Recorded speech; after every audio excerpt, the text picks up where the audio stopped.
Hey friends, welcome back. Now I'm gonna freestyle it today because as I mentioned before with my new setup here, I kind of want to play around with the sound. I've got the whole podcast setup going here. I think the sound is pretty good here. I'm also working on getting a wireless microphone, but like I said, I wanted to test out different videos, different ways of creating content, different angles and lighting or what have you. But I figured this would be a good opportunity for me to discuss today's topic, which is how do you exactly define success? Now, this is something that I've kind of personally been battling with because I haven't been as consistent with my content. So there's a lot of truth when they say if you don't use it, you lose it. So I've also been pretty much questioning my authority. And if you're a content creator or if you're looking at ways to kind of put yourself out there, this is probably something that you battle with yourself. It's the doubt that creeps in every time you're going to hit record. It's all of the self-doubt, the self-questioning is like, what gives me credibility to be able to talk about money or finances? I think my last couple of videos have been around those topics of financing, investing, and how to get through these rough times that we're currently going through. And the same example goes for fitness. I still have a lot of audacious fitness goals that I want to achieve or what have you. I feel that I'm at a decent level of fitness, but I'm certainly not at the level of a lot of the people that I follow, a lot of the people that I get inspired by or what have you. So this is where the topic of success and I guess even credibility comes in. What qualifies somebody to be successful? How do you define success? And I know we've heard many of the cliches is that, you determine your own success. You're the only person that defines success. But that's kind of a broad level definition, But I want to kind of dig deeper today and help you actually define that success for yourself. Because as I mentioned, many creators out there will tell you, hey, you ultimately define your success, but it's like, what the heck does that mean, But let's go ahead and start off with the very first factor or the very first aspect that many of us look at when defining success. And of course, we all know that is money, right?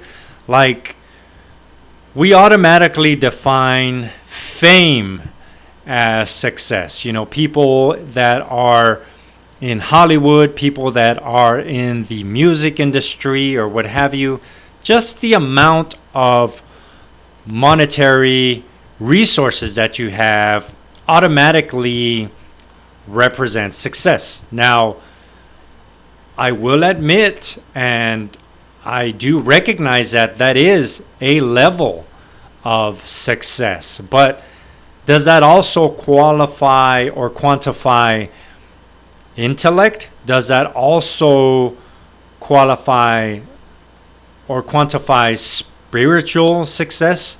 Does that quantify physical success? How fit is the person that holds this money or holds this monetary resources? Does that automatically make them successful at all levels?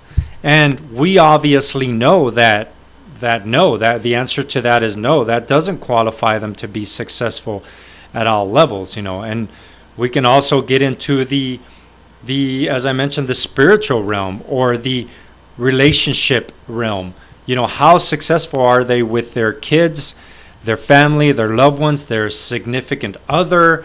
A lot of us define success as having a successful relationship with a mate, with the opposite sex, finding the one. A lot of people define that as success. A successful marriage, is sometimes a definition of success. So you can have somebody with a crap load of money and be single, or maybe kind of miserable because they're lonely or what have you. You can have somebody with a crap ton of money that is fat, that is out of shape, that is low energy, that is unfortunately maybe battling a chronic illness or what have you. So this is where I want to kind of strip away for you and for myself that you don't always need to have an audacious amount of money to be able to go after what you want, to be able to represent yourself in a certain way, to be able to bring that confidence when you're presenting a topic or when you're giving a speech, or say, for example, if you're looking for a new career, you might feel out of place because you're taking it to the next level. Maybe you've never made a certain amount of money before. Maybe you're now tapping into the six-figure level of your career, and you might feel out of place because you've never been there before. But this is why I want to give you all these examples, because having money, having a large amount of monetary resources doesn't make you the expert in everything else there is to learn about, or every other topic that we need to be able to focus on to create our own personal success. Because I was listening to one of my personal mentors around money and success or what have you, and he was totally right. He was referencing some of our favorite rappers, our favorite athletes, or what have you. And you have to admit, I'm not down talking on anybody, but some of these guys are not very bright. They've made some horrible mistakes. It's not the first time we hear about famous people making the worst financial decisions ever, even though they had multi-seven-figure, some even eight-figure portfolios, and they still managed to fumble the bag. So this is where I really want you to look at the fact that just because you have large amount of money doesn't mean you're the best at managing it. And just because you have a low income but you've done very well doesn't mean you're not qualified, or doesn't mean you're not good at managing money just because you don't make a large income. So me personally, I'll share with you, at my current level, I definitely don't feel that I am at a successful level as far as financial success. But I was able to become mortgage free in my late 30s. I was also debt free in my late 30s, but I was nowhere near making a six-figure income. But when speaking with friends or family, or even people that I tried to help out, they would actually admire my results. They would be like, "Damn, how did you get mortgage free? How did you become mortgage free? Or how can I save my first $5,000 or $10,000 in the bank?" So, and that's why I want to share the fact that you are ultimately the one that does define the success. And as I mentioned, the success is also defined by the small steps and the small habits that you actually do on a daily basis. Because as I already mentioned, that even if you have a large sums of money like these athletes or famous people or lottery winners, it's still very easy to fumble all this money and blow it on exotic cars, exotic vacations, or properties, or what have you. There's still a lot of the basics of financial planning that goes behind being able to sustain that level of success. And that's another thing. There is a lot of truth behind being ready for a certain level of success. That's why when say, for example, young people come into a large amount of money, many times they ruin their lives, whether that's through overconsumption of materials, if that's overconsumption through alcohol or unfortunately drugs, or just overindulgence of anything can be a bad thing.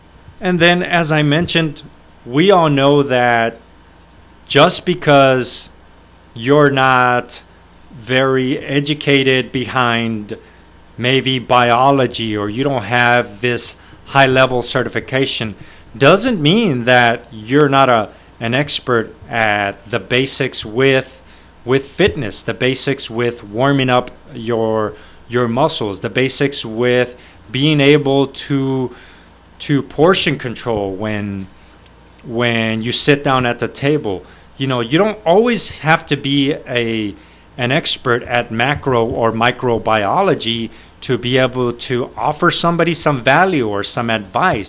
But it doesn't take a high intellect to determine the difference between fast food and a good, hearty, healthy, homemade meal. It doesn't take a genius to determine that. So this is where you really can use all of these examples to define your level of success, and not look at just a broad level of individuals. And it's cool to aspire to people that are a high level of fame or a high level of finances, with all these Ferraris and mansions or what have you. And I have told you plenty of times, I'm personally very audacious. I love cars. I love fancy vacations or what have you. But I know there's, like they say, there's levels to this, so you have to really focus and be able to take the steps and build yourself to be able to handle these levels of difference that they talk about, and that's where I think ultimately, as you move along, whether that's through your fitness journey, your finance or career journey, you're the only one that ultimately will define your level of success. All right, guys, so that's pretty much my little breakdown on how do you define success, or what actually defines success. I hope you're liking the new little setup here. Like I said, I'm going to be playing around with it and see what else I can add. But with that said, we'll see you on the next one.